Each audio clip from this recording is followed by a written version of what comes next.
नमस्कार दोस्तों, बहुत बहुत स्वागत करते हैं आज की फिर से एक नई घटना में। दोस्तों, आज की घटना की शुरुआत होती है राजस्थान। राजस्थान का एक जिला लगता है अजमेर। अजमेर का रहने वाला दयानंद ठाकुर। दयानंद ठाकुर का मात्र दो ही पुत्र रहता है, जिसका नाम राहुल और राजू रहता है। दोनों को उम्र लगभग 20 से 25 वर्ष के बीच में रहते हैं। दयानंद ठाकुर काम के सिलसिले में वो बकरी पालन का वो काम करता था। बकरी का वो व्यापार करता था और उसका बिजनेस यूं ही बकरी बेचकर ही चलता था। महीने में वो अच्छा खासा पैसा कमा लेता था। उनका घर काफी अच्छा खासा चल रहा था। इसी बीच दयानंद ठाकुर की पत्नी मंजू देवी जो होती है, जो घर में रहकर अपने दाई का काम करके अपना जीवन यापन व्यतीत करती है। और इस तरह से दयानंद मिश्रा बकरी पालन करके अपना जीवन यापन काफी अच्छा खासा बिताते हैं। लेकिन दोस्तों, प्रकृति का ऐसा करिश्मा था कि दयानंद मिश्रा काफी मेहनती और काफी अच्छे इंसान रहता है। उनकी बकरी पालन के लिए वो चारा लाने के लिए जाते थे और बकरी को देखभाल के लिए चौबीसों घंटा वो व्यस्त रहते थे। उनके ऊपर इतना ज्यादा काम रहता है, जिसकी वजह से उनकी तबीयत दिन पर दिन बिगड़ने लगती है। न जाने दयानंद मिश्रा की कौन सी बीमारी थी। उसकी आकस्मिक बीमारी के कारण मौत हो जाने से मंजू देवी घर में दुख का पहाड़ टूट पड़ता है। साथ में उनके दोनों बेटे राहुल और राजू के ऊपर पैरों तले जमीन खिसक जाते हैं उनके पिता के गुजरने के बाद। और इस बीच उनके पिता के चले जाने के बाद सारी जिम्मेवारी उनके दोनों बेटे के ऊपर चला जाता है। दोनों बेटे अपने पिता की व्यापार को संभालने लगते हैं। और इस बीच उन दोनों बेटे अपने पिता की जगह ले लेता है और वो बकरी पालन का काम शुरू कर देता है। लगभग कुछ समय साल गुजर जाने के बाद दोनों बेटे की नीयत चाल चलन काफी बिगड़ रहा था। दिन पर दिन दोनों अपने आप को बकरी पालन के लिए चारा भी लाने जाते थे और उधर बकरी भी दिन भर चराया करते थे। लेकिन दोस्तों, बकरी चराने के दौरान उन दोनों बेटे ने ऐसा बकरी के साथ हादसा करता है जो वाकई में हैरान कर देने वाली और झकझोर देने वाली आज की घटना है। तो चलिए आज की कहानी के माध्यम से समझते हैं कि आखिरकार उन दोनों लड़के ने बकरी के साथ ऐसा क्या किया। उसके बाद दोस्तों, बकरी के साथ ऐसा बुरा हादसा हो जाता है जिससे आप सोचेंगे आपको पैरों तले जमीन खिसक सकती है। तो इस वीडियो को पूरा अंत तक जरूर बने रहे और वीडियो को अभी तक लाइक नहीं किए है तो वीडियो को लाइक करके चैनल को सब्सक्राइब जरूर करें, ताकि इस तरह की घटनाएं जो हो रहे हैं हम आपके बीच लेकर आते रहते हैं। दरअसल दोस्तों, लगभग डेली की सुबह 6 बजे दयानंद ठाकुर काफी मेहनती और काफी अच्छा इंसान रहता है। और वो गर्मी हो या ठंड, वो सवेरे उठ जाता था और सबसे पहले भगवान के दर्शन करता था।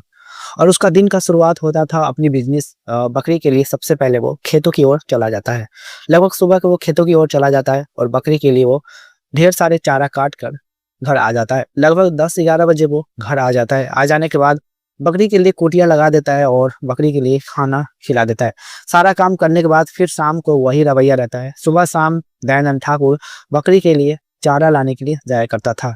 और इस तरह से उनका दिनचर्या कुछ इस तरह से चलता रहता है। बीच बीच में बकरी को वो बेचकर भी अच्छा खासा पैसा कमाता था। उनकी घर की स्थिति भी थी काफ़ी अच्छा हद तक खराब था, जो बकरी पालन करके वो अपने घर की स्थिति को काफ़ी अच्छा सुधार लेते हैं। लेकिन इधर उनके दोनों बेटे तो थे, उसके पिता की इस मेहनत, पिता की इस काबिलियत पर बिल्कुल भी उसे दया नहीं आता था। दोनों बेटे के चाल चलन काफ़ी खराब रहते हैं। दोनों बेटे गाँव में घूमकर आवारागिरी, लफंगागिरी करते थे। और इस तरह से दोनों बेटे अपने पिता की बकरी पालन में, चारा काटने में या बकरी चराने में बिल्कुल भी वो मदद नहीं करता था। दूसरी ओर यहाँ पर मंजू देवी बकरी चराने के लिए सुबह शाम जाया करती थी जब दयानंद सरस्वती घर पर रहते थे। और इस बीच दोनों बेटे कुछ समय सब कुछ अच्छा खासा उसका घर का चल रहा होता है। कुछ सालों बाद उनके मंजू देवी के पति यानी कि दयानंद ठाकुर की तबीयत दिन पर दिन काफी बिगड़ने लगती है। उनकी तबीयत काफी ज्यादा हद तक खराब होने लगती है। और इसी बीच दयानंद मिश्रा की किसी आकस्मिक बीमारी के कारण मौत हो जाती है।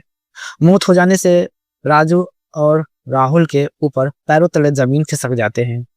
जितना भी वो आवारागिरी करता था, उनका सारा अकल ठिकाने आ जाता है उनके पिता की जाने के बाद। और इस बीच उनके घर में कुछ भी नहीं बच पाता है सिवाय उनके बकरी के सिवा, क्योंकि अगर वो बकरी का व्यापार आगे नहीं बढ़ाएंगे तो उनके घर एक भूखा की तरह उसका घर बर्बाद हो जाएगा। और इस बीच मंजू देवी ने कहा अपने बेटे से कि तुम्हारे पिता, तुम्हारे बाप तो चले गए हैं, फिर भी तुम लोग नहीं सुधरोगे। और इस तरह से दोनों की अकल ठिकाने आ जाती है और वो अपने पिता की जगह लेकर बकरी के लिए वो चारा लाने के लिए और बकरी चराने के लिए वो अपना काम शुरू कर देते हैं। सब कुछ ठीक ठाक दोस्तों चल रहा होता है। लगभग कुछ साल गुजर जाते हैं। उनके दोनों बेटे कि भूल जाते हैं कि मेरा इस दुनिया में कोई पिता था। फिर भी उनका वही रवैया रहता है जो उसके पिता की जीते जी वो करता था। और इस तरह से उनके दोनों बेटे बकरी चराने के लिए जाया करते थे। बकरी चराने के लिए जाया करते थे और बकरी चराते थे तो वो अपने फ़ोन में कुछ ऐसे-ऐसे चीज़ों को देखता था जिससे उनका मन वैसा होने लगता था और इसी बीच वो बकरी के साथ भी वैसा काम करता था और लगभग यह काम वो डेली करता था जब तक उसे मन नहीं भरता था। और इस बीच दोस्तों एक दिन उनकी बकरी घर में जब-जब दोनों बेटे बकरी को चरा कर आते थे तब-तब उनकी बकरियाँ ज़ोर-ज़ोर से घर पर लगभग आधी रात को चीखती थी, मिमियाती थी। और इसी बीच मंजू देवी अपने बेटे को कहते हैं कि बेटा बकरी को क्या हुआ? क्यों चिल्ला रहे? ज़रा जाकर तो देखना। तो यहाँ पर किसी न किसी बात से वो दोनों बेटे माँ को टाल देते थे और बकरी मिमियाती ही रह जाती थी। और इस बीच ये सिलसिला काफ़ी दिन तक दोस्तों चलता रहता है। कुछ दिन गुज़र जाते हैं और ये रवैया फिर भी ऐसा चलता रहता है। इस बीच मंजू देवी काफ़ी टूट जाती है क्योंकि दोनों बेटे बकरी चराने के बहाने बकरी के साथ गलत काम करते थे और फिर दोनों शाम तक घर बकरी के साथ आ जाते थे और बकरी मिमियाती ही रहती थी और इस बीच दोनों बेटे अपनी माँ को बहाना बना देते थे। मंजू देवी काफ़ी परेशान हो चुकी थी कि बकरी आखिरकार सेम टाइम पर क्यों मिमियाती है, आखिरकार ऐसी क्या वजह है। मंजू देवी इस बात की सच्चाई जानने के लिए इसका राज जानने के लिए वो बकरी जब जब मिमियाती उससे पहले वो उस पर निगरानी रखती थी। मंजू देवी जैसे ही देखती है कि उसके दोनों बेटे बकरी चराने तो जाते हैं ठीक है, लेकिन बकरी चरा कर आते हैं तो उनका मन बिल्कुल भी नहीं भरता। वो घर पर भी आकर बकरी के साथ वैसा काम, घिनौना काम करता रहता है। और इस तरह से जब-जब वो करता था, जब-जब बकरी चिल्लाने लगती थी और इसी बीच मंजू देवी जैसे ही वो दोस्तों नज़ारा देखती है, तो मंजू देवी की पैरों तले ज़मीन खिसक जाते हैं। वो सोचने पर मजबूर हो जाते हैं कि आखिरकार मेरे दोनों बेटे, नल्ले बेटे ऐसी हरकत कैसे कर सकता है। और वाक़ई में दोस्तों आज मंजू देवी ने जो चाहा वो सच्चाई भी सामने निकल कर आ गई। और इस बीच मंजू देवी ने जैसे ही उन दोनों बेटों को देखती है तो वो उन दोनों बेटों को वीडियो अपने फ़ोन में रिकॉर्ड कर लेती है। रिकॉर्ड कर लेने के बाद उस वीडियो को नज़दीक ही थाने में जाकर दे देती है। क्योंकि मंजू देवी काफ़ी अच्छी और काफ़ी अच्छा औरत थी और वो अपने पति को जानने के बाद वो बिल्कुल भी टूट चुकी थी। अपने पति की सदमा को भी अभी तक उनका दिलों से नहीं गया था, लेकिन उसकी दूसरा उनके जो संतान थे वो ऐसा काम करे वो बिल्कुल भी बर्दाश्त नहीं करती थी। और एक तो एक मंजू देवी काफ़ी उभर चुकी थी अपने दोनों बेटों से लेकर, क्योंकि दोनों बेटे ना ही कोई काम करता था, सारा दिन गाँव में घूमता, इधर-उधर करता। और इस तरह से उनके जो माता-पिता थे अपने बेटों को लेकर काफ़ी परेशान हो जाते हैं और इस तरह से अपनी नज़रों से दूर दोनों बेटों को करना चाहते थे। और इस बीच दोनों बेटों ने ऐसा घिनौना काम किया जिससे मंजू देवी को बिल्कुल भी पसंद नहीं आया और अपने दोनों बेटों के खिलाफ बकरी के साथ ऐसा करने पर उनके ऊपर चार्जशीट मुकदमा दर्ज करते हैं। और करने के बाद दोस्तों उस वीडियो जो मंजू देवी ने रिकॉर्ड की थी फ़ोन में, वो वीडियो को पुलिस थाने में दिखाती है, पेश करती है। जैसे उस पुलिस वाले देखते हैं तो उनके दोनों बेटों को अरेस्ट कर लेते हैं। अरेस्ट कर लेने के बाद उनके दोनों बेटों से पूछताछ की जाती है। पूछताछ की जाती है तो पता चलता है कि उनके दोनों बेटों ऐसा काम नहीं करते थे। और इस बीच दोनों बेटे झूठ पर झूठ बोलता रहा, लेकिन वो वीडियो में रिकॉर्ड जब उस दोनों बेटे राहुल और राजू देखता है तो उनको ज़मीन खिसक जाते हैं कि आखिरकार मेरी वीडियो किसने बनाया। उसकी माँ की इस करतूत को लेकर दोनों बेटे माँ के ऊपर काफ़ी गुस्से हो जाते हैं और दोनों बेटे अपनी माँ को कहते हैं, माँ तुम्हें ऐसा बिल्कुल भी नहीं करना चाहिए था, हम तुम्हें कभी भी माफ़ नहीं करेंगे। इधर मंजू देवी कहते हैं, तुमने जो किया है जो वाक़ई में एक अच्छा काम है, मैं बिल्कुल भी ये काम से संतुष्ट नहीं हूँ और तुम्हें जो इस बकरी के साथ ऐसा किया है, तुम्हें तो सज़ा मिलनी ही चाहिए।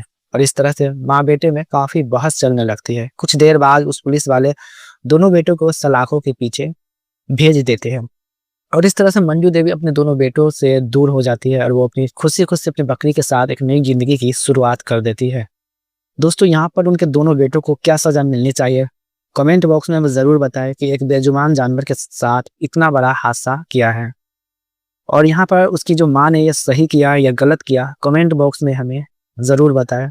और इस कहानी से किसी को ठेस पहुँचाने का कोई उम्मीद नहीं था, बस आप सबको जागरूक करना था कि आखिरकार आज की दुनिया में लोग अपनी ज़रूरत के लिए कितनी हद तक अपनी सीमा को पार कर लेते हैं। तो चलिए मिलते हैं आने वाले अगले वीडियोस में और इस वीडियो से यही सीख मिलती है, इंसान को इतना हद तक नीचे नहीं गिरना चाहिए। ये आने वाले समय में उनके साथ बहुत ही बड़ा बुरा हो सकता है। और कमेंट में दोस्तों अपना राय ज़रूर बताएँ और यह कहानी आपको कैसी लगी और आगे क्या हुआ उनके दोनों बेटों के साथ, कौन-सी सज़ा मिली? पार्ट 2 देखना चाहते हैं कमेंट में हमें ज़रूर बताएँ। और अभी तक आप लोग ने वीडियो को लाइक नहीं किए हैं, तो वीडियो को लाइक करके चैनल को सब्सक्राइब ज़रूर करें और कमेंट बॉक्स में अपना राय हमें ज़रूर बताएँ। दोस्तों यहाँ पर मंजू देवी अपने दोनों बेटों से काफ़ी उभर चुकी थी, क्योंकि उनके पति के जाने के बाद मंजू देवी काफ़ी टूट जाती है, क्योंकि वो विधवा औरत कर भी क्या सकती थी। उनके ऊपर दोनों बेटों की ज़िम्मेवारियाँ थी और दोनों बेटों ऐसा काम करे तो उनका घर किस हाल में जा सकता है। एक तो उनकी पिता उनकी तरह से पति का साया छीन गया और ऊपर से जो भी उनके बिज़नेस बचा हुआ है, उस बिज़नेस के साथ ऐसा काम करे तो वाक़ई में हैरान कर देने वाली और झकझोर देने वाली थी। तो दोस्तों यहाँ पर इस कहानी काफ़ी ही झकझोर देने वाली और हैरान कर देने वाली थी। और साथ में अपना ख्याल रखें और ऐसे चीज़ों से दूर रहे और सावधान रहे। चलिए मिलते हैं आने वाली जल्दी कोई नई एपिसोड में। तब तक के लिए नमस्कार और अपना ख्याल रखें। और उस दोनों बेटों